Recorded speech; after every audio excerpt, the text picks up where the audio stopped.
കർത്താവിൻ്റെ പരിശുദ്ധമായ നാമം ഈ രാത്രിയിൽ വാഴ്ത്തപ്പെടുമാറാകട്ടെ.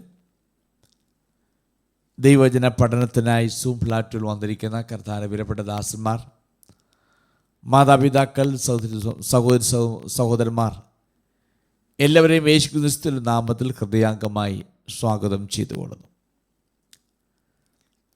നമ്മൾ ദാനിയേൽ പ്രവചനം 6-ാം അധ്യായമാണ് പഠിച്ചുകൊണ്ടിരിക്കുന്നത്. അതിൻ്റെ അവസാന ഭാഗത്താണ് നമ്മൾ വന്ന് നിൽക്കുന്നത്. 6-ാം അധ്യായത്തിൽ നമ്മൾ കണ്ടതാണ് ദാരിയവേശ് എന്ന് പറയുന്ന മേദ്യ-പേർഷ്യ രാജാവിൻ്റെ ഭരണവും അതിന്മേലുള്ള കാര്യങ്ങളെക്കുറിച്ചാണ് പഠിച്ചുകൊണ്ടിരിക്കുന്നത്. ദൈവസന്നിധി തീരുമാനമെടുത്ത് ദൈവത്തിനായി ജീവിക്കുന്ന ദാനിയേലിനെതിരെ ഗൂഢാലോചനകൾ നടത്തി അവനെ ആക്രമിക്കുവാൻ ശ്രമിക്കുകയും രാജാവിൻ്റെ മുൻപാകെ കടന്നു വന്നിട്ട് രാജാവിനെ കൊണ്ട് അവനെ ആക്രമിക്കത്തക്ക നിലയിലുള്ളതായ ഒരു തീരുമാനം ഉണ്ടാക്കിയെടുക്കുകയും തന്നിമിത്തം ദാനിയേലിനെ സിംഹക്കുഴിയിൽ ഇടുകയും ചെയ്യുന്നുണ്ട്. ആ ഭാഗമാണ് പഠിച്ചുകൊണ്ടിരുന്നത്. ആ രാത്രി രാജാവിന് ഉറക്കം വന്നില്ല. തനിക്ക് ഉറങ്ങാൻ കഴിയാതെ വണ്ണം വളരെയധികം ഭാരത്തിലായിരുന്നു. കാരണം തനിക്കൊട്ടും ആഗ്രഹമില്ലായിരുന്നു ദാനിയേലിനെ സിംഹക്കുഴിയിൽ ഇടുവാൻ. രാജാവിന് അറിയത്തില്ലായിരുന്നു ഇത് ദാനിയേലിനെ കുരുക്കുവാൻ വേണ്ടി ചെയ്യുന്ന പണിയാണെന്നും രാജാവിന് അറിയത്തില്ലായിരുന്നു. അത് ആ അറിവില്ലാതെയാണ് രാജാവ് അതിന് സൈൻ ചെയ്യുന്നതും അത് അംഗീകരിക്കുന്നതും. എന്നാൽ രാജാവിന് ഉറക്കം വന്നില്ലെങ്കിലും ദാനിയേലിന് കുഴപ്പമില്ല, ദാനിയേൽ സുഖമായി ഉറങ്ങിയെന്ന് വിശ്വസിക്കാം. അധികാലത്തെ ദാനിയേലിനെ തേടി രാജാവ് വരുന്നു. രാജാവ് വിളിക്കുന്നു. ദാനിയേൽ അവിടെ നിന്ന് പറഞ്ഞു, രാജാവ് ദീർഘായുസ്സോടെ ഇരിക്കട്ടെ. ദാനിയേൽ പറയുന്നു, സിംഹങ്ങൾ എനിക്ക് കേടുവരുത്തിയിട്ടില്ല. കാരണം സിംഹങ്ങളുടെ വായെ അടയ്ക്കുവാൻ ദൈവം തൻ്റെ ദൂതനെ അയച്ചു എന്നാണ് വായിക്കുന്നത്.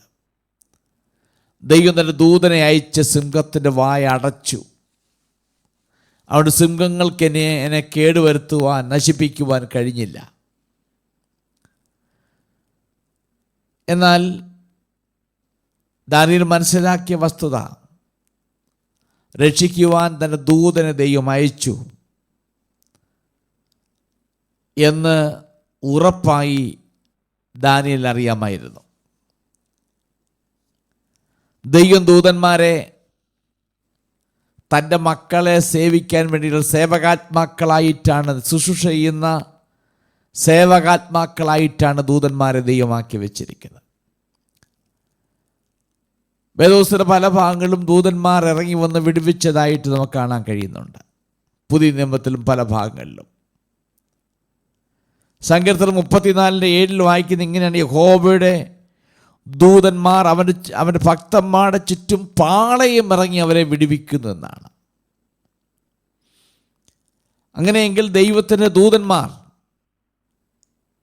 അവിടേക്ക് ഇറങ്ങി വന്നു, സിംഹത്തിൻ്റെ വായ അടച്ചു. അങ്ങനെ ദാനിയേലിനെ ആ സിംഹത്തിൻ്റെ വായിൽ നിന്നും രക്ഷിച്ചതായിട്ട് നമുക്ക് കാണാൻ കഴിയുന്നുണ്ട്. ദാനിയേലുമായിട്ടുള്ള സംഭാഷണത്തിൽ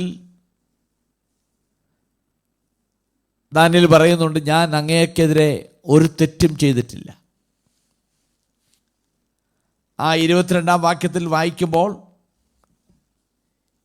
ഇങ്ങനെയാണ് നമുക്ക് കാണാൻ കഴിയുന്നത്. 22-ാമത്തെ വാക്യം, സിംഹങ്ങൾ എനിക്ക് കേടുവരുത്താതിരിക്കേണ്ടത് എൻ്റെ ദൈവം തൻ്റെ ദൂതനെ അയച്ച് അവയെ വായ അടച്ചു കളഞ്ഞു. അവൻ്റെ സന്നിധി ഞാൻ കുറ്റമില്ലാത്തവൻ. രാജാവെ, തിരുമുൻപിലും ഞാനൊരു ദോഷവും ചെയ്തിട്ടില്ല എന്ന് ഉണർത്തിച്ചു.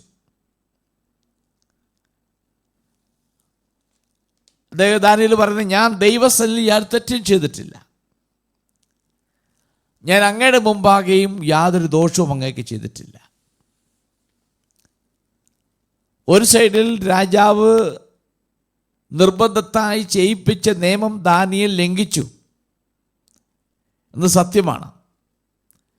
എന്നാൽ ഒരിക്കലും രാജാവിനെതിരെയോ രാജ്യത്തിനെതിരെയുള്ള ഒരു നിയമമല്ല അത് ലംഘിച്ചത്. അത് രാജ്യത്തൊരിക്കലും ആവശ്യമില്ലാത്തൊരു നിയമമാണ്. അത് അവനവൻ്റെ വ്യക്തിപരമായ ജീവിതത്തിൽ സ്വാതന്ത്ര്യത്തിൽപ്പെട്ടതാണ്. എവിടെ ആരാധിക്കണം, ആരെ ആരാധിക്കണം, ആരെ സ്തുതിക്കണം, നമസ്കരിക്കണം എന്നുള്ളത് അവനവൻ്റെ വ്യക്തിപരമായ ജീവിതത്തിലുള്ള സ്വാതന്ത്ര്യമാണത്. അതിനെ ആർക്കും തടയുവാൻ സാധ്യമല്ല.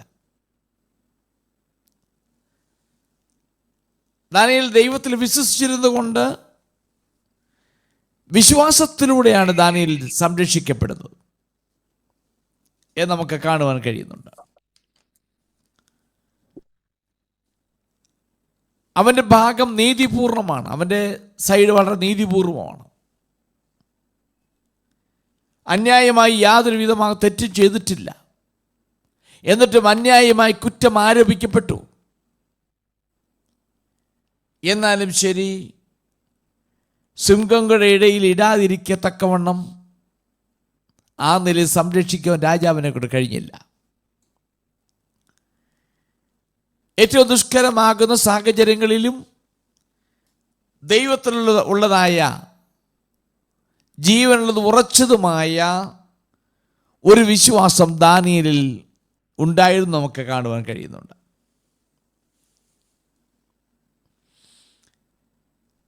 ഇവിടെ ശ്രദ്ധേയമാകുന്ന ഒരു ക്രമം നമുക്ക് കാണാൻ കഴിയുന്നുണ്ട്. ശ്രദ്ധേയമാകുന്ന ക്രമം എന്ന് പറയുമ്പോൾ സ്ഥിരവും അചഞ്ചലവുമായ ജീവിതയാത്രയിൽ നിന്നുയർന്ന വിശ്വാസപൂർണമായ പ്രാർത്ഥനയ്ക്ക് മറുപടിയായി, അതായത് ദാനിയേൽ അവിടെ വായിക്കുന്നത് ആ രേഖ തനിക്ക് വിരോധമായി വന്നു എന്ന് അറിഞ്ഞിട്ടും താൻ ചെയ്തു വരുന്നത് പോലെ ദിവസവും യെരുശലേമിനുള്ള കിളിവാതിൽ തുറന്നിട്ട് 3 നേരം പ്രാർത്ഥിച്ചു എന്ന് പറയുന്നത് അതൊരു സ്ഥിരമായി ചെയ്തു വരുന്നതും ഈ വെല്ലുവിളിയുടെയും പോർവിളിയുടെയും ഒക്കെ നടുവിൽ യാതൊരു ചഞ്ചലവുമില്ലാതെ താൻ ചെയ്തു വന്നുകൊണ്ടിരുന്ന കാര്യങ്ങൾ അതേ നിലയിൽ ചെയ്തുകൊണ്ടിരുന്നു. അതിൻ്റെ അങ്ങനെയുള്ള പ്രാർത്ഥനയ്ക്ക് മറുപടിയാണ് ദാനിയേലിനെ സിംഹത്തിൻ്റെ വായിൽ നിന്നും ദൈവം രക്ഷിച്ചത്. ദാനിയേലിനെ സംരക്ഷിക്കുവാൻ ദൈവത്തിൻ്റെ ശക്തി, ദൈവം ഒരു ദൂതനെ അയക്കുന്നതായിട്ട് കാണുന്നുണ്ട്. അപ്പോൾ നമ്മുടെ ജീവിതത്തിൽ പ്രാർത്ഥന എന്ന് പറയുന്ന വിഷയം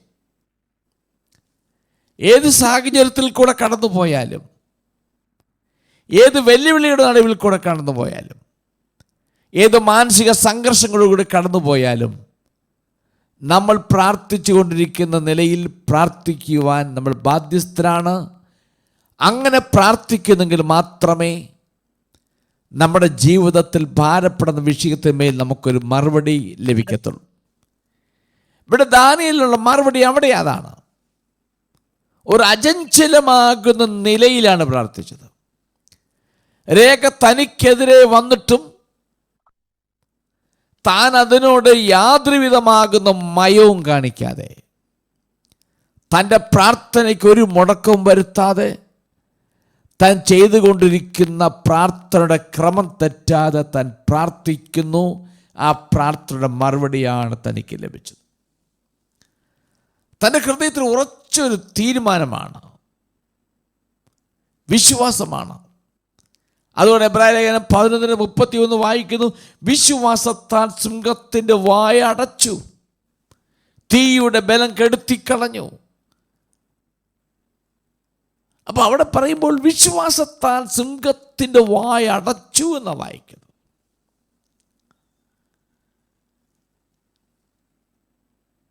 ഇനി നമുക്ക് 24-ാമത്തെ വാക്യത്തിലേക്ക് പോകാം.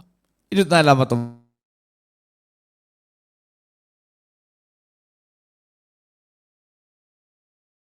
അവർ ദാനിയേലിനെ കുറ്റം ചുമത്തിയവരെ കൊണ്ടുവന്നു, അവരെയും മക്കളെയും ഭാര്യമാരെയും സിംഹങ്ങളുടെ ഗുഹയിൽ ഇട്ട് കളഞ്ഞു. അവർ ഗുഹയുടെ അടിയിൽ എത്തും മുമ്പേ സിംഹങ്ങൾ അവരെ പിടിച്ചു, അവരുടെ അസ്ഥികളൊക്കെയും തകർത്ത് കളഞ്ഞു. ഓക്കെ, ഇവിടെ അടുത്തൊരു സംഭവത്തിലേക്ക് നീങ്ങുകയാണ്. ദാനിയേലിനെ നശിപ്പിക്കുവാൻ വേണ്ടി, കൊല്ലുവാൻ വേണ്ടി പദ്ധതികൾ തയ്യാറാക്കി.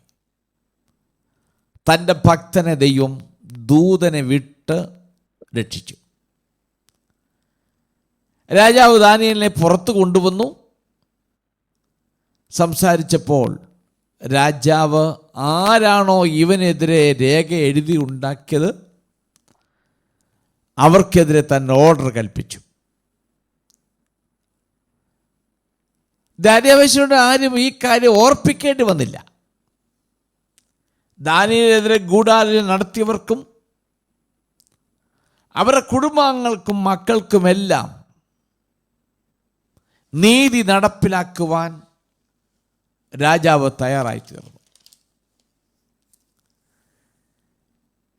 ആ പറയുന്ന തീരുമാനം വളരെ വ്യക്തവും അല്പം കഠിനമുള്ളതാണത്.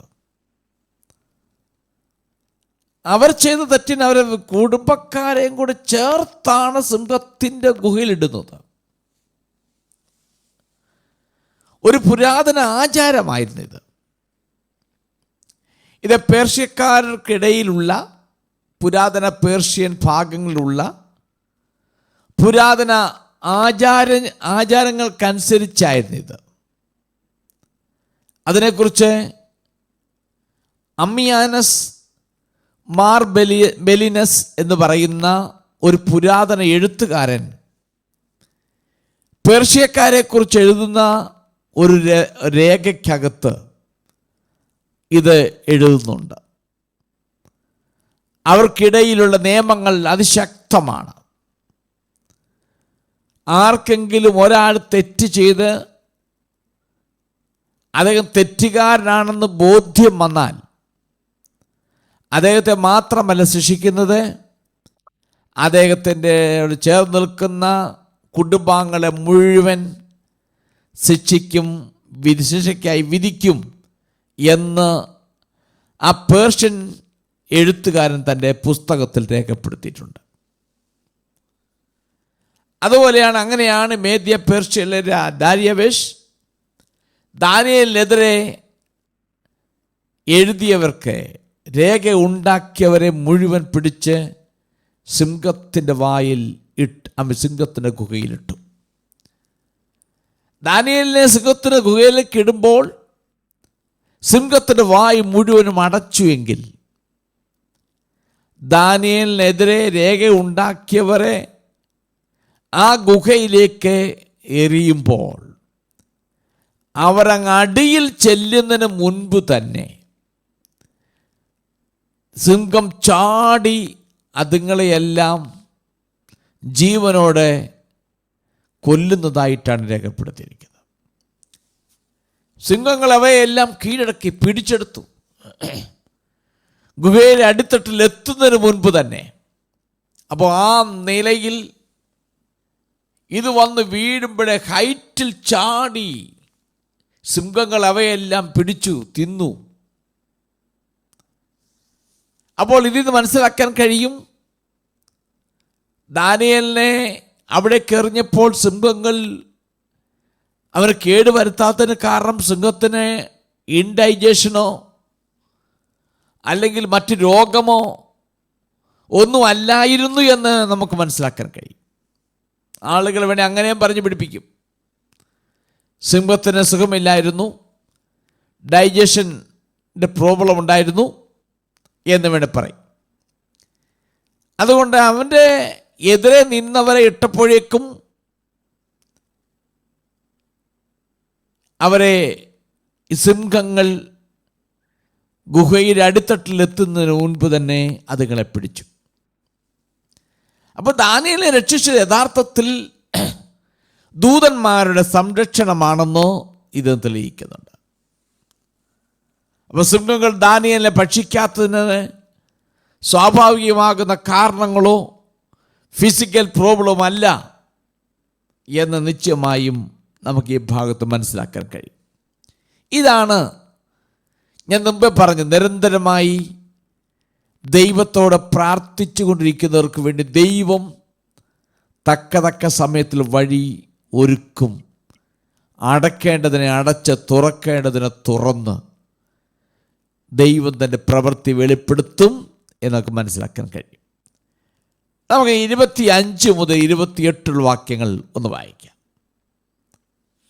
അന്ന് ദാര്യാവേശ് രാജാവ് സർവഭൂമിയിലും വസിക്കുന്ന സകല വംശങ്ങൾക്കും ഭാഷക്കാർക്കും എഴുതിയതെന്തെന്നാൽ, നിങ്ങൾക്ക് ശുഭം വർദ്ധിച്ചു വരട്ടെ. എന്റെ ആധിപത്യത്തിൽ ഉൾപ്പെട്ട ഏവരും ദാനിയേലിന്റെ ദൈവത്തിന്റെ മുമ്പാകെ ഭയഭക്തിയോടിരിക്കണമെന്ന് ഞാനൊരു തീർപ്പ് കൽപ്പിക്കുന്നു. അവൻ ജീവനുള്ള ദൈവവും എന്നേക്കും നിലനിൽക്കുന്നവനും അവന്റെ രാജ്യത്വം നശിച്ചു പോകാത്തതും അവന്റെ ആധിപത്യം അവസാനം വരാത്തതുമാകുന്നു. അവൻ രക്ഷിക്കുകയും വിടുവിക്കുകയും ചെയ്യുന്നു. അവൻ ആകാശത്തിലും ഭൂമിയിലും അടയാളങ്ങളും അത്ഭുതങ്ങളും പ്രവർത്തിക്കുന്നു. അവൻ ദാനിയേലിനെ സിംഹവായിൽ നിന്ന് രക്ഷിച്ചിരിക്കുന്നു. എന്നാൽ ദാനിയേൽ ദാര്യാവേശിന്റെ വാഴ്ചയിലും പാർസ്യ രാജാവായ കോരേഷിന്റെ വാഴ്ചയിലും ശുഭപ്പെട്ടിരുന്നു. ഓക്കെ, ഈ അധ്യായത്തിന്റെ അവസാന ഭാഗമാണ്.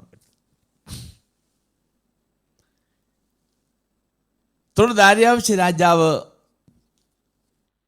എഴുതിയ ചില കാര്യങ്ങളാണത്. ദാനിയേൽ പുസ്തകം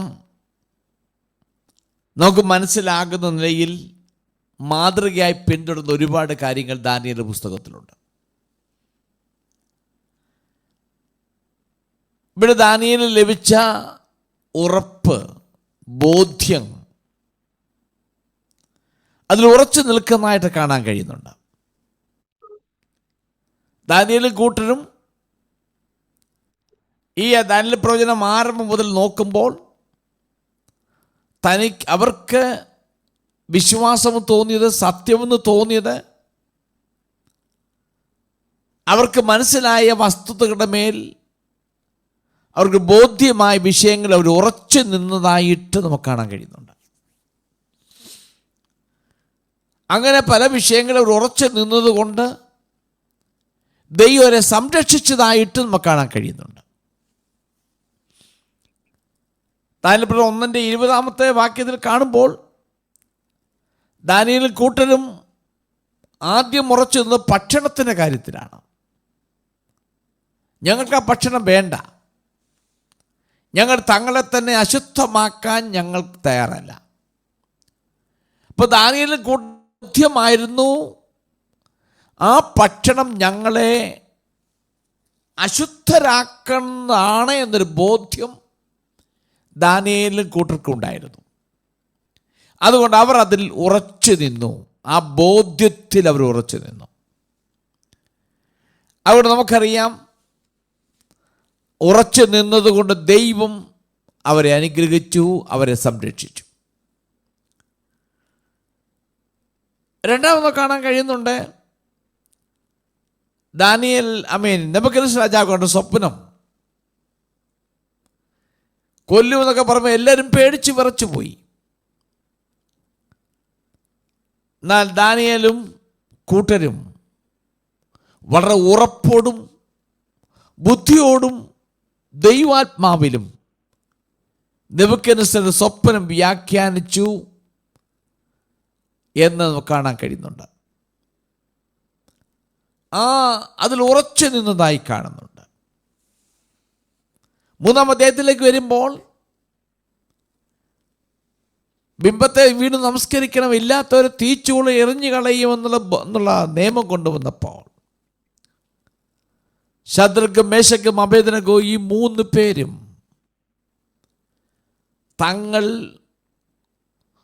തങ്ങൾക്ക് ബോധ്യമായ വിഷയത്തിൽ അവർ ഉറച്ചു നിന്നു. രാജാവ് ചോദിക്കുമ്പോഴൊക്കെ പറയും, ഈ കാര്യത്തിൽ ഞങ്ങൾക്ക് ഉത്തരം പറയേണ്ട ആവശ്യമില്ല. രാജാവ് നിർത്തി ബിംബത്തെ ഞങ്ങൾ നമസ്കരിക്കുകയില്ല. അതവരുടെ ബോധ്യമാണത്. അങ്ങനെ പ്രമാണമില്ല എന്നൊരു ബോധ്യം അവർക്കുണ്ട്. ഞാൻ യഹൂദനായിരിക്കുന്ന എനിക്ക് ലഭിച്ച പ്രമാണത്തിൻ്റെ അടിസ്ഥാനത്തിൽ അത് ചെയ്യുവാൻ പാടില്ലെന്നുള്ള ബോധ്യമുള്ളത് കൊണ്ട് ആ ബോധ്യത്തിൽ അവർ ഉറച്ചു നിന്നു. ഞങ്ങൾ വീണ് നമസ്കരിക്കുകയില്ല. അവർ തീച്ചൂളയിലേക്ക് വലിച്ചെറിഞ്ഞെങ്കിലും അവിടെയും ദൈവം തൻ്റെ പ്രവൃത്തി വെളിപ്പെടുത്തി അവരെ സംരക്ഷിച്ചു എന്ന് നമുക്ക് കാണാൻ കഴിയുന്നുണ്ട്. 4-ാം അധ്യായത്തിലേക്ക് വരുമ്പോഴും നെബൂഖദ്നേസറിന്റെ സ്വപ്നത്തെക്കുറിച്ച് പറയുന്നുണ്ട്. അവിടെയും തനിക്ക് ബോധ്യമായ വിഷയം വളരെ ഉറപ്പായി അദ്ദേഹം പറയുന്നതായി കാണുന്നുണ്ട്. 5-ാം അധ്യായത്തിലേക്ക് വരുമ്പോൾ ബേൽശസ്സറിനെതിരെ ഭിത്തിയിൽ എഴുത്തു വരുമ്പോൾ തനിക്ക് ബോധ്യമായ വിഷയത്തിൽ ഉറച്ചു നിന്നിട്ട് ആ ദൂത് വിളിച്ചു പറഞ്ഞു. അപ്പം ദൈവകാര്യങ്ങളിൽ നാം ഉറച്ചു നിൽക്കണം. അവരെന്ത് വില കൊടുക്കേണ്ടി വന്നിട്ടും അത് കാര്യത്തിൽ ഉറച്ചു നിന്നു. അവർക്ക് ബോധ്യമായ വിഷയം ഭക്ഷണത്തിൻ്റെ കാര്യത്തിൽ, അവരുടെ ആരാധനയുടെ ബന്ധത്തിൽ, അവർ മനസ്സിലാക്കി യാഥാർത്ഥ്യങ്ങളുടെ ബന്ധത്തിൽ എല്ലാം അവർ ഉറച്ചു നിന്നു. അതുകൊണ്ട് അവർ വില കൊടുക്കേണ്ടി വന്നു. അവർ തീച്ചൂളയിലേക്ക് വലിച്ചെറിയപ്പെട്ടു. സിംഹത്തിൻ്റെ കുഴിയിലേക്ക് വലിച്ചെറിയപ്പെട്ടു. പലയിടത്തും ഒറ്റപ്പെട്ടു. എന്നാൽ അവർക്ക് ബോധ്യമായ വിഷയത്തിൽ അവർ ഉറച്ചു നിന്നു. അതുകൊണ്ട് എന്തെങ്കിലും വില കൊടുക്കേണ്ടി വന്നാലും ദൈവത്തെ ബഹുമാനിക്കുകയും ചെയ്യുമ്പോൾ മറ്റുള്ളവർ നമ്മുടെ തീരുമാനവും സാക്ഷ്യവും കാണുകയും അതിൽ അവരും സ്വാധീനിക്കപ്പെടുകയും അവരും ഒരു തീരുമാനങ്ങളിലേക്ക് നയിക്കപ്പെടുവാനിടയായിത്തീരും. ഈ നിലയിലുള്ള പ്രതിസന്ധിയിലൂടെ പോകുമ്പോഴും ബോധ്യമായ വിഷയങ്ങളിൽ നമ്മൾ ഉറച്ചു നിന്നാൽ നമ്മളെ കാണുന്നവർക്കും നമ്മളെക്കുറിച്ച് കേൾക്കുന്നവർക്കും നമ്മളോട് അടുക്കുന്നവർക്കൊക്കെ ജീവിതത്തിൽ ആ കാര്യത്തെക്കുറിച്ച് മതിപ്പുണ്ടാവുകയും നല്ലൊരു സാക്ഷ്യമായി അവർക്ക് കാണുകയും ഇത് അവരിലേക്ക് സ്വാധീനം ചെലുത്തുകയും ചെയ്യും. ഇന്ന് രാത്രി ഞാൻ ഓർപ്പിച്ചുണർത്തുന്നൊരു വിഷയം, ദൈവമക്കളാകും നമ്മുടെ ജീവിതത്തിൽ നാം അറിഞ്ഞിരിക്കുന്ന, നാം മനസ്സിലാക്കിയിരിക്കുന്ന, നമുക്ക് ബോധ്യമായ വിഷയങ്ങളിൽ നാം ഉറച്ചു നിൽക്കണം. ബോധ്യമായ വിഷയങ്ങളിൽ നമ്മൾ ഉറച്ചു നിന്നെങ്കിൽ മാത്രമേ സാധിക്കത്തുള്ളൂ. ഉറച്ചു നിൽക്കുക. ബോധ്യമായ വിഷയങ്ങളിൽ വരുമ്പോൾ ഇരുതോണിയിൽ കാല് ചവിട്ടിയുള്ള യാത്രയല്ല നമുക്ക് വേണ്ടത്. അവരെ സന്തോഷിപ്പിച്ച് ഇവരെയും സന്തോഷിപ്പിച്ച് അങ്ങോട്ടും പോയി ഇങ്ങോട്ടും പോയി ഇരുതോണിയിൽ കാല് ചവിട്ടിയാൽ എത്തേണ്ട സ്ഥാനത്ത് എത്തിച്ചേരുവാൻ കഴിയത്തില്ല. നമ്മുടെ പിതാക്കന്മാർ ആ നിലയിൽ ബോധ്യമുള്ളവരായി സ്റ്റെപ്പുകൾ ചെയ്യേണ്ടി വന്നതുകൊണ്ട് അവർക്ക് ഒരുപാട് വില കൊടുക്കേണ്ടി വന്നിട്ടുണ്ട്, നഷ്ടങ്ങൾ സഹിക്കേണ്ടി വന്നിട്ടുണ്ട്. അവർക്ക് വലിയ വിദ്യാഭ്യാസമില്ലെങ്കിലും വലിയ സാമ്പത്തികമില്ലെങ്കിലും സമൂഹത്തിൽ അവരുടെ പേരും മറ്റും ഉയർന്നില്ലെങ്കിലും ശരി, അവർക്ക് ബോധ്യമായ കാര്യങ്ങളിൽ അവർ ഉറച്ചു നിന്നിട്ടുണ്ട്. അതിന് വില കൊടുക്കാൻ തയ്യാറായിട്ടുണ്ട്. അവർ ലോകത്തോടും ലോകത്തിൻ്റെ മോഹങ്ങളോടും വേർപാട് കാണിക്കുവാൻ അവർ ഉറച്ചു നിന്നിട്ടുണ്ട്. അത് നമുക്ക് പറ്റിയതല്ല എന്ന് ബോധ്യം വന്നിട്ട് ലോകമോഹങ്ങൾക്ക് ഒരു സെപ്പറേഷൻ കാണിച്ച് ഒരു വേർപാട് അവർ ജീവിതത്തിൽ കാണിക്കുകയും അതിൽ ഉറച്ചു നിൽക്കുകയും ചെയ്തിട്ടുണ്ട്. ഈ കാലഘട്ടത്തിലേക്ക് നമ്മൾ തിരിഞ്ഞു നോക്കിയാൽ അങ്ങനെ ബോധ്യമാകുന്ന വിഷയങ്ങൾ ഉറച്ചു നിൽക്കുന്ന ആളുകൾ വളരെ ചുരുക്കമാണ്. പേര് വിശ്വാസ സമൂഹമാണെങ്കിലും വിവിധമാകുന്ന ആരാധനകൾ പങ്കെടുക്കുന്നവരാണെങ്കിലും ഇന്ന വിഷയം തെറ്റാണെന്ന് ബോധ്യമായിട്ടും മറ്റുള്ളവരെ സന്തോഷിപ്പിക്കുവാൻ, ഫെലോഷിപ്പ് കൂടുവാൻ, നമ്മൾ ചെയ്യാൻ പാടില്ലാത്ത കാര്യങ്ങളിൽ ചെയ്യുകയും ഇടപെടുകയും ആ വേർപാട് നഷ്ടപ്പെടുത്തിയുള്ള യാത്രയാണ്. വെളിപ്പാട് ദിവസം 3-15-16 വാക്യം ഒന്ന് വായിച്ചേ. വെളിപ്പാട് ദിവസം 3-15-16 വാക്യം.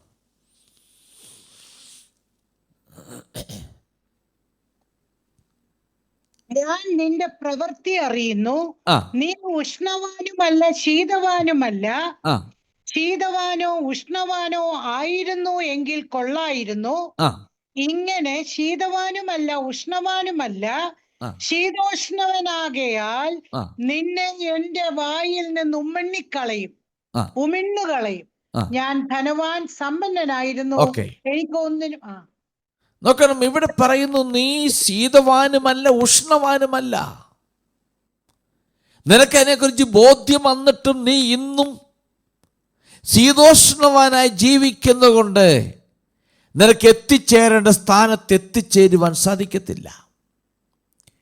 ഇന്നത്തെ തലമുറ ആ ഒരു നിലയിലേക്ക് പോയിക്കൊണ്ടിരിക്കുകയാണ്.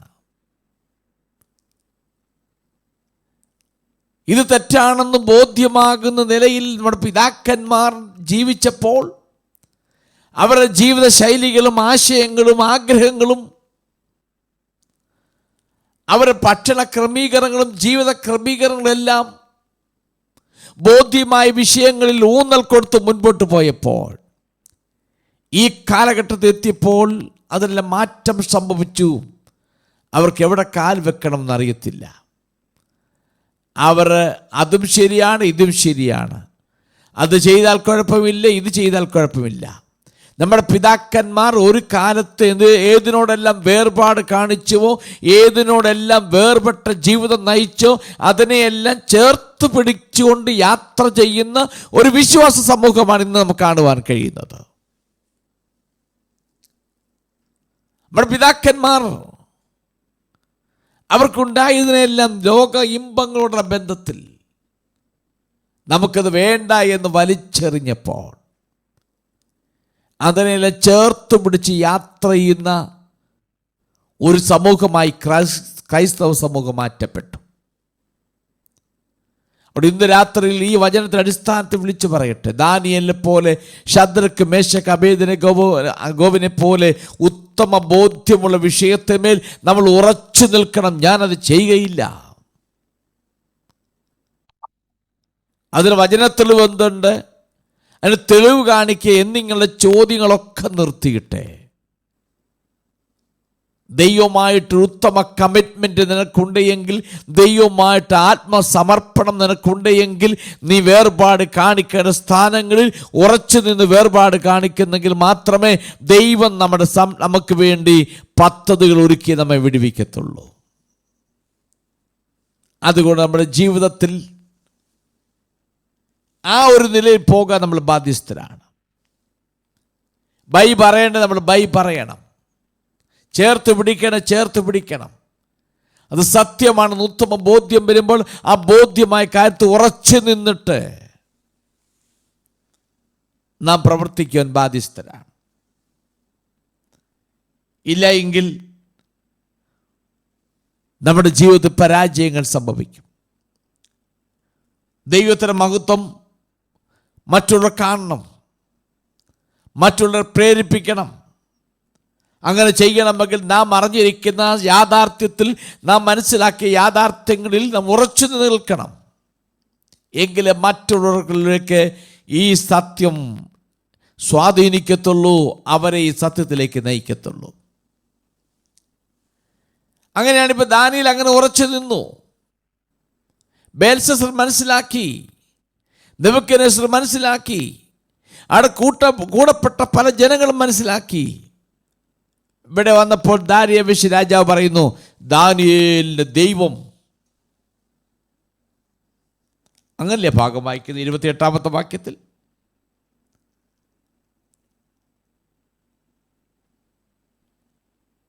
ദാനിയേലിന്റെ ദൈവം, ആ ദൈവത്തെക്കുറിച്ചാണ് ആ താഴോട്ട് 26 മുതൽ വാക്യങ്ങൾ വായിക്കുന്നത്. അവൻ ജീവനുള്ള ദൈവം, എന്നേക്കും നിലനിൽക്കുന്നവനും അവൻ്റെ രാജ്യത്വം നശിച്ചു പോകാത്തതും അവൻ്റെ ആധിപത്യം അവസാനം വരാത്തതുമാകുന്നു. അവൻ ദൈവരാജ്യത്തിലേക്ക് അദ്ദേഹം നീങ്ങുകയാണ്. ദൈവം ആരാണെന്ന് മനസ്സിലാക്കുന്നു, ദൈവരാജ്യത്തെക്കുറിച്ച് മനസ്സിലാക്കുന്നു, ദൈവത്തിൻ്റെ ആധിപത്യത്തെക്കുറിച്ച്, ദൈവം നടത്തുന്ന ഭരണത്തെക്കുറിച്ച്, അതിൻ്റെ പ്രത്യേകതകളെക്കുറിച്ചൊക്കെ ഈ ദാരിയവേശ് മനസ്സിലാക്കിയിട്ട് വിളിച്ചു പറയുന്നു, അവൻ്റെ രാജ്യത്വത്തിന് അന്തമില്ല, അത് നിലനിൽക്കുന്നതാണ്. അതുകൊണ്ട് ഇന്ന് രാത്രിയിൽ ഈ വചനം കേൾക്കുന്നതോടെ വിളിച്ചു പറയട്ടെ, നമുക്ക് മനസ്സിലായ ഉത്തമമായ കാര്യങ്ങളിൽ നമ്മൾ ഉറച്ചു നിൽക്കണം. ഉറച്ചു നിൽക്കുന്നുവെങ്കിൽ അതിലൂടെ നമ്മൾ സേവിക്കുന്ന ദൈവം ആരാണെന്ന് ലോകമറിയുകയും അനേകരെ അതിലേക്ക് ഇൻഫ്ലുവൻസ് ചെയ്യാൻ സാധിക്കും എന്നൊരു യാഥാർത്ഥ്യം ഈ രാത്രി ഞാൻ നിങ്ങളെ ഓർപ്പിച്ചുണർത്തുകയാണ്. അതുകൊണ്ട് ശീതോഷ്ണവാനായി തീരാതെ, ഇരു തോണിയിൽ കാല് ചവിട്ടാതെ, എടുത്ത തീരുമാനത്തിൽ ഉറച്ചു നിന്ന് യാത്ര ചെയ്യുവാൻ ദൈവത്തിൻ്റെ ആത്മാവ് നമ്മെ സഹായിക്കട്ടെ എന്ന് ഞങ്ങളെ ഓർപ്പിച്ചുണർത്തുകയാണ്. ദാനിയേൽ ദൈവത്തിന് മുമ്പാകെ ഭക്തിയോട് ഇരിക്കണമെന്ന് തീർപ്പ് കൽപ്പിക്കുന്നു. അവൻ ജീവനുള്ള ദൈവം, എന്നേക്കും നിലനിൽക്കുന്നവൻ, അവൻ്റെ രാജ്യത്ത് നശിച്ചു പോകാത്തതും അവൻ്റെ ആധിപത്യം അവസാനം വരാത്തതുമാകുന്നു എന്നിങ്ങനെ പറഞ്ഞ് അതിനെക്കുറിച്ച് വളരെ വിശദീകരണം നടത്തുന്നുണ്ട്. ഇന്ന് രാത്രിയിൽ ഈ വചന പഠനത്തിന് മുമ്പാകെ നമ്മെ തന്നെ സമർപ്പിക്കാം. യാഥാർത്ഥ്യമായതിൽ ഉറച്ചു നിൽക്കാം. ഉത്തമ ബോധ്യമുള്ള വസ്തുതയിൽ ഉറച്ചു നിൽക്കാം. ഒറ്റയ്ക്കായാലും ശരി, ക്രിസ്തീയ വിശ്വാസത്തിന് വേണ്ടി, നീ മനസ്സിലാക്കിയ യാഥാർത്ഥ്യത്തിന് വേണ്ടി, നീ അനുസരിച്ച സത്യത്തിന് വേണ്ടി ഉറച്ചു നിൽക്കുമ്പോൾ നീ തന്നെയല്ല, നിന്നോടൊപ്പം യാത്ര ചെയ്യുന്ന ഒരു കൂട്ടം ദൂതന്മാർ, ഒരു വലിയ സൈന്യം നിനക്ക് ചുറ്റും പാളയം ഇറങ്ങുന്നുണ്ട്. അതുകൊണ്ട് നാം ഒറ്റയ്ക്കല്ല, ദൈവിക ദൂതന്മാർ നമുക്ക് ചുറ്റുമുള്ള ഉത്തമ ബോധ്യത്തോടെ യാത്ര ചെയ്യുവാൻ ദൈവത്തിൻ്റെ ആത്മാവിനെ സഹായിക്കട്ടെ എന്ന് പറഞ്ഞുകൊണ്ട് ഞാൻ അടുത്ത അധ്യായത്തിലേക്ക് പ്രവേശിക്കുകയാണ്. ആമീൻ. 7-ാം അധ്യായത്തിലേക്ക് നമുക്ക് പ്രവേശിക്കാൻ വേണ്ടി പോവുകയാണ്. ദാനിയേൽ അങ്ങനെ നിന്നതുകൊണ്ട് ദാനിയേൽ കോരശിന്റെ കാലഘട്ടത്തിലും ഒരു നല്ല അനുഗ്രഹിക്കപ്പെട്ടവനായി ജീവിച്ചു എന്ന് വ്യക്തമായി കാണുവാൻ കഴിയുന്നുണ്ട്. കോരശിന്റെ കാലഘട്ടത്തിലാണല്ലോ ഇസ്രായേൽ ജനത്തിന് പ്രവാസത്തിൽ മടങ്ങിപ്പോകാൻ വിളംബരമുണ്ടാകുന്ന കോരശിന്റെ കാലഘട്ടമാണ്. ഈ വസ്തുക്കളൊക്കെ പ്രവചിച്ച പ്രവാചകനായ ദാനിയേൽ ഒരുപക്ഷേ ഇതെല്ലാം കാണുവാനുള്ള അവസരങ്ങളും തനിക്ക് ലഭിച്ചു കാണും എന്ന് നമുക്ക് മനസ്സിലാക്കാൻ കഴിയും. നമുക്ക് 7-ാം അധ്യായത്തിലേക്ക് പ്രവേശിക്കാം. 7-ാം അധ്യായം ഇതുവരെ നമ്മൾ പഠിച്ചതിൽ നിന്നും വ്യത്യസ്തമാകുന്ന നിലയിലാണ് 7-ാം അധ്യായം. ഒരൽപ്പം മനസ്സിലാക്കാൻ അല്പം കഠിനമുള്ളതും പലതരത്തിൽ ആളുകൾ വ്യാഖ്യാനിക്കുന്നതുമാകുന്ന വസ്തുതയാണ് 7-ാം അധ്യായം മുതൽ മുമ്പോട്ടുള്ള അധ്യായങ്ങൾ. അതിന് 1-ാമത്തെ വാക്യം ഒന്ന് വായിക്കാം. 7-ാം അധ്യായത്തിന് 1-ാമത്തെ വാക്യം ഒന്ന് വായിക്കാം. രാജാവായ ബേൽശസ്സറിന്റെ 1-ാം ആണ്ടിൽ ദാനിയേൽ ഒരു സ്വപ്നം കണ്ടു. അവന് കിടക്കയിൽ വെച്ച് ദർശനങ്ങൾ ഉണ്ടായി. അവൻ സ്വപ്നം എഴുതി കാര്യത്തിന്റെ സാരം വിവരിച്ചു. ഓക്കെ, ഒന്നാമത്തെ അധ്യായം മുതൽ 6-ാമത്തെ അധ്യായം നോക്കുമ്പോൾ നെബൂഖദ്നേസർ കണ്ടൊരു സ്വപ്നവും ഒക്കെയാണ് എഴുതിയിരിക്കുന്നത്. 7-ാം അധ്യായത്തിൽ വരുമ്പോൾ ദാനിയേൽ രാത്രിയിൽ സ്വപ്നത്തിൽ കണ്ട ദർശനം. ടൈം കൊടുത്തിട്ടുണ്ട്. ബേൽശസ്സറിന്റെ ഭരണത്തിൻ്റെ 1-ാം വർഷത്തിൽ. 6-ാം അധ്യായത്തിൽ രേഖപ്പെടുത്തിയിരിക്കുന്നത് ദാര്യാവേശിന്റെ മേദ്യപേർഷ്യ രാജാവാകുന്ന ദാര്യാവേശിന്റെ കാലഘട്ടത്തിൽ സംഭവിച്ചത്. ഇത് അതിനു മുൻപ് ബേൽശസ്സർ കൊല്ലപ്പെടുന്നതിന് മുൻപ് ദാനിയേൽ കണ്ട സ്വപ്നമാണിത്. അത് നെബൂഖദ്നേസർ രാജാവിൻ്റെ ഭരണകാലത്തിന് ശേഷവും. എന്നാൽ ബാബിലോൺ സാമ്രാജ്യം മേദ്യപേർഷ്യ സാമ്രാജ്യത്തിൻ്റെ അധികാരത്തിന് കീഴിൽ എത്തുന്നതിന് മുൻപുള്ള ആ ഒരു കാലഘട്ടത്തിലാണ് ഈ സ്വപ്നം ദാനിയേൽ കാണുന്നത്. 6-ാം അധ്യായം കഴിഞ്ഞാൽ 7-ാം അധ്യായത്തിൽ രേഖപ്പെടുത്തിയിരിക്കുന്നത് കൊണ്ട് ഒരിക്കലും ഇത് മേദ്യപേർഷ്യയുടെ ഭരണകാലഘട്ടത്തിലല്ല ദാനിയേൽ കാണുന്നത്. നെബൂഖദ്നേസറിന് ശേഷം വന്ന ബേൽശസ്സറിന്റെ കാലഘട്ടത്തിലാണ് ദാനിയേൽ ഈ സ്വപ്നം കാണുന്നത്.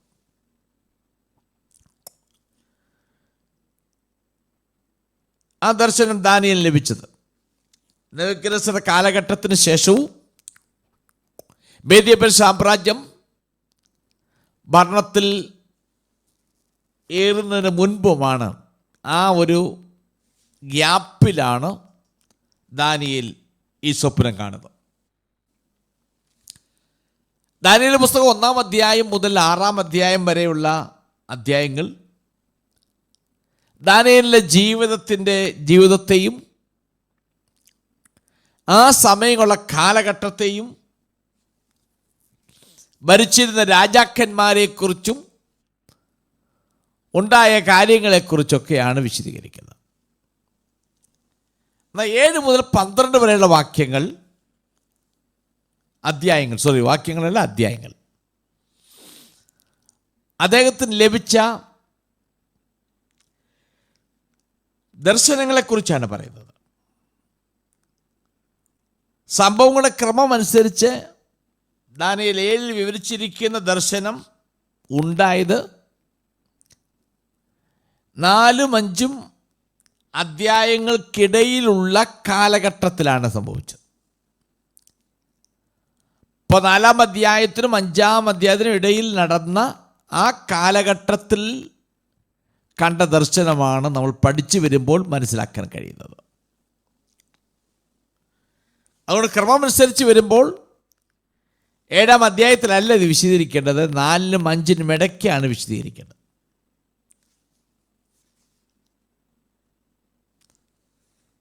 ദാനിയേലിന് ഒരു സ്വപ്നവും ദർശനവും ലഭിച്ചു. 7 മുതൽ 12 അധ്യായങ്ങൾ വിവരിച്ചിരിക്കുന്ന 4 ദർശനങ്ങളിൽ ആദ്യത്തേതും ഏറ്റവും സമഗ്രമായിരിക്കും ദർശനമാണ്. 7-ാം അധ്യായം മുതൽ 12-ാം അധ്യായം വരെ പഠിച്ചു നോക്കുമ്പോൾ ദാനിയേൽ പ്രധാനമായും 4 ദർശനങ്ങൾ കാണുന്നുണ്ട്. ദൈവം വെച്ചാൽ നമുക്കതൊന്നൊന്നായി പുറകാലെ പഠിക്കാം. ആ ദർശനങ്ങൾ ആദ്യത്തേതും ഏറ്റവും സമഗ്രമായിരിക്കുന്ന ഒരു ദർശനമാണ് ഈ ആദ്യത്തെ 7-ാം അധ്യായത്തിൽ കാണുന്നത്. ഈ ആദ്യ ദർശനത്തിൻ്റെ പൊതുവായ ചട്ടക്കൂടിനുള്ളിൽ നിന്നുകൊണ്ട് മറ്റ് 3 ദർശനങ്ങളും കൂടുതൽ വിശദാംശങ്ങൾ നൽകുന്നുണ്ട്.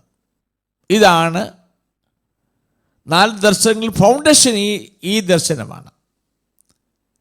ഇതിൽ നിന്നാണ് പിന്നീട് കാണുന്ന ദർശനങ്ങളൊക്കെ വ്യാഖ്യാനിക്കപ്പെടുന്നതും പഠിക്കേണ്ടതും. അതാണ് 7-ാം അധ്യായം നന്നായി വായിക്കുകയും നന്നായി ശ്രദ്ധിക്കുകയും മനസ്സിലായില്ലെങ്കിൽ പിന്നീട് യൂട്യൂബിലൂടെ ആ കാര്യങ്ങൾ വീണ്ടും വീണ്ടും കേട്ട് തറവാക്കണം നമ്മൾ. എങ്കിലേ തുടർന്ന് അധ്യായങ്ങൾ പറഞ്ഞിരിക്കുന്ന ദർശനങ്ങൾ നന്നായി മനസ്സിലാക്കാൻ കഴിയത്തുള്ളൂ.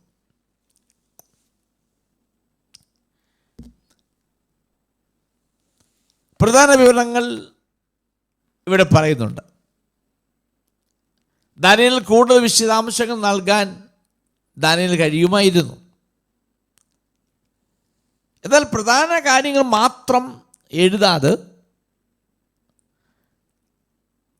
ഈ ഒരു കാര്യങ്ങളിലേക്ക് നീങ്ങാനുള്ള പരിശുദ്ധാത്മാവ് തന്നെ കൊണ്ട് ചെയ്യിച്ചത്.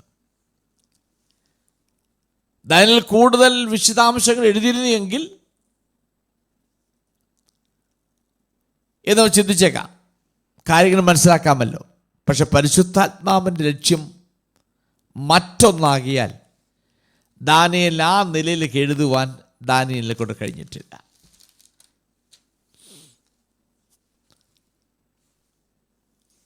അടുത്ത 2 മുതൽ 3 വാക്യം വായിക്കാം. പക്ഷേ അതിലെ എല്ലാ ഭാഗങ്ങളും വിശദീകരിക്കാൻ സമയമില്ല. അത് ചില കാര്യങ്ങൾ വിശദീകരിച്ച് രാത്രി പ്രാർത്ഥിച്ച് അവസാനിപ്പിക്കാം.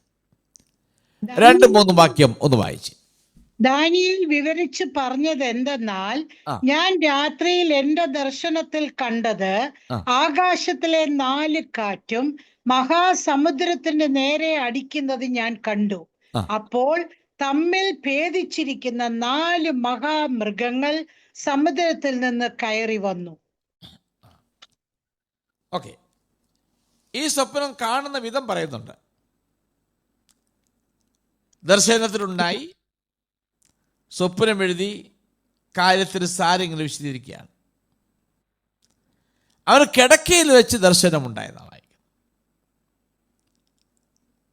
ഇതിനകത്ത് കണ്ട ദർശനം പതുക്കെ ആരംഭിച്ചു. ഇതിനകത്ത് കടലിനെ കുറിച്ച് പറയുന്നുണ്ട്. മഹാസമുദ്രത്തിൻ്റെ നേരെ എന്ന് വായിക്കുന്നു. ആകാശത്തിന് 4 കാറ്റും മഹാസമുദ്രത്തിൻ്റെ നേരെ വന്നു എന്ന് വായിക്കുന്നുണ്ട്. ഇതിനെക്കുറിച്ച് പ്രവചന ഭാഷയിൽ നമ്മൾ പഠിക്കുമ്പോൾ ഇത് മെഡിറ്ററേനിയൻ കടലായിരിക്കാം എന്ന് ചിന്തിക്കുന്നു. പ്രവചന ഭാഷയിൽ നമ്മൾ പഠിക്കുമ്പോൾ മെഡിറ്ററേനിയൻ വലിയ സ്ഥാനമുള്ളതായി ഈ പ്രവചന ഭാഗങ്ങൾ കാണാൻ കഴിയും. മെഡിറ്ററേനിയൻ സമുദ്രത്തിൽ ഭയങ്കര ഒരു വലിയ എന്താ പറയുന്ന ഒരു ഭാഗം അതിനകത്തുണ്ട്, വലിയ സ്ഥാനമുണ്ട്. അതുകൊണ്ട് ഇതും മെഡിറ്ററേനിയൻ കടലായിരിക്കാം എന്ന് ചിന്തിക്കുന്നു. ഈ തരത്തിൽ പരാമർശിക്കുന്ന ഓരോ കാര്യങ്ങളും അത് ഓരോ സാമ്രാജ്യത്തിനും ആ സാമ്രാജ്യത്തിനും മെഡിറ്ററേനിയൻ കടലുമായിട്ടുണ്ടാകുന്ന ഭൂമിശാസ്ത്രപരമാകുന്ന ബന്ധത്തെക്കുറിച്ചാണ് കാണിക്കുന്നത്. ഓരോ സാമ്രാജ്യത്തിനും മെഡിറ്ററേനിയൻ കടലുമായി ഭൂമിശാസ്ത്രപരമായി നല്ല ബന്ധമുണ്ട്. അതാണ് കാണുന്നത്, കാണിക്കുന്നത്. 2ാമത്തെ വാക്യം ഒന്നുകൂടെ വായിച്ച് നമുക്ക് ആ ഭാഗം പറഞ്ഞ് നിർത്താം. 2ാമത്തെ വാക്യം. ദാനിയേൽ വിവരിച്ച് പറഞ്ഞത് എന്തെന്നാൽ, ഞാൻ രാത്രിയിൽ എന്റെ ദർശനത്തിൽ കണ്ടത് ആകാശത്തിലെ 4 കാറ്റും മഹാസമുദ്രത്തിന്റെ നേരെ അടിക്കുന്നത് ഞാൻ കണ്ടു. 4 കാറ്റും മഹാസമുദ്രത്തിന് നേരെ അടിക്കുന്നത് ഞാൻ കണ്ടു. അപ്പൊ 4 സൈഡിൽ നിന്നുമുള്ള കാറ്റ് മെഡിറ്ററേനിയൻ കടലിലേക്ക് വന്നപ്പോൾ അത് ഇളക്കി മറിച്ചു എന്ന് വേണേൽ പറയാം. എന്നൊരു പ്രയോഗം അതിനകത്ത് വരുന്നുണ്ട്. ഇളക്കി മറിച്ചു. ഇളക്കി മറിച്ചു എന്ന് പറയുമ്പോൾ അതൊരു അരാജകത്വത്തിൻ്റെയും പ്രക്ഷുബ്ധതയുടെയും ഭാവം ഉൾക്കുന്നതായി കാണുന്നുണ്ട്. ഒരു അരാജകത്വത്തെ കാണിക്കുന്നു, ഒരു പ്രക്ഷുബ്ധതയെ കാണിക്കുന്നു. യഹൂദന്മാരെ സംബന്ധിച്ചിടത്തോളം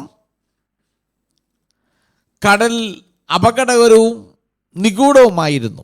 ആ നിലയിലാണ് യഹൂദനോടുള്ള ബന്ധത്തിൽ വിവരിച്ചിരിക്കുന്ന കടലിൻ്റെയൊക്കെ അർത്ഥം ആ നില വരുന്നത്. അതൊരു പ്രക്ഷുബ്ധമാകുന്ന ശക്തിയായിരുന്നെങ്കിലും കർത്താവിൻ്റെ നിയന്ത്രണത്തിലാകാൻ കഴിയാത്തതായിരുന്നില്ല എന്ന് കാണുന്നുണ്ട്. എൻ്റെ വാക്കുകൾ അവസാനിപ്പിക്കാൻ വേണ്ടി പോകുന്നു. അതിനകത്ത് ദൈവം അനുവദിച്ചാൽ അടുത്ത ആഴ്ചയിൽ നമ്മൾ ഇവിടെ നിന്നും ആരംഭിക്കുന്നതായിരിക്കും. ഇത് വളരെ ലോകരാഷ്ട്രങ്ങളുടെ ഗതികൾ, സംഭവിക്കാൻ പോകുന്നത് തുടങ്ങിയ കാര്യങ്ങളെക്കുറിച്ചാണ് ഈ അധ്യായങ്ങൾ അങ്ങോട്ട് നീങ്ങുന്നത്. പഠിക്കാൻ ആഗ്രഹിക്കുന്ന തുടർമാനമായി അറ്റൻഡ് ചെയ്യുകയും ഇത് പഠിക്കുകയും ചെയ്യണം. എങ്കിലേ ഇവിടെ പറയുന്ന കാര്യങ്ങൾ മനസ്സിലാക്കാൻ കഴിയത്തുള്ളൂ. നാം മുൻ അധ്യായങ്ങൾ കേട്ടതുപോലെ കർത്താവിന് വേണ്ടി നമ്മൾ പ്രാർത്ഥിക്കുക, കർത്താവിന് വേണ്ടി ഉറച്ചു നിൽക്കുക. ബോധ്യമാകുന്ന വിഷയങ്ങളിൽ ഉറച്ചു നിൽക്കുമ്പോൾ ദൈവം നമുക്കിത് വലിയ കാര്യങ്ങൾ ചെയ്യും എന്ന് നമുക്ക് മനസ്സിലാക്കാൻ സാധിച്ചു. അവിടെ നമ്മുടെ ജീവിതത്തിൽ അതിന് കൂടുതൽ പ്രാധാന്യം ജീവിപ്പാൻ ദൈവത്തെ അല്പം സഹായിക്കുന്നത് പറഞ്ഞുകൊണ്ടേ എൻ്റെ വാക്കുകൾ അവിടെ അവസാനിപ്പിക്കുന്നു. ദൈവം നിങ്ങളെല്ലാവരെയും അനുഗ്രഹിക്കുമാറാകട്ടെ.